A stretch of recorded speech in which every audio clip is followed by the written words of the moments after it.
I'm Hayley, and 6 years ago our family lost Rob to suicide. He was 26, had a great job. We had a 2-year-old at the time, and we didn't notice necessarily anything was wrong. There was subtle things we saw looking back, but there was no real signs until after he passed away.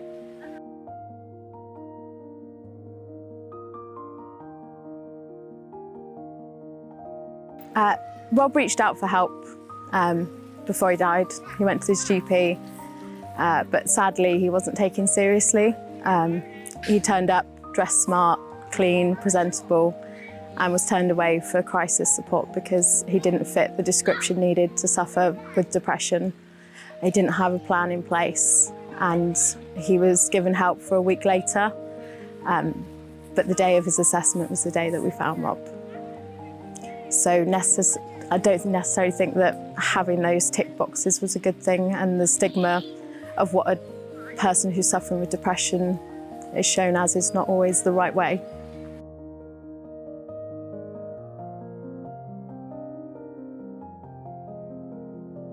I think that we worry a lot that if we ask someone if they're suffering or if they're having suicidal thoughts, that we're going to make them think about it more or take action, when actually I think it's a really good thing to bring it out there, to talk and have that open conversation about it.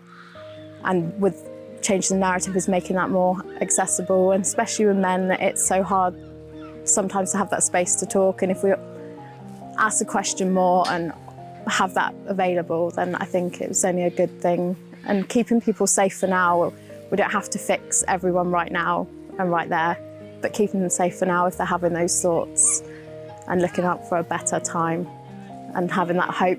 I think hope's everything when it comes to suicide.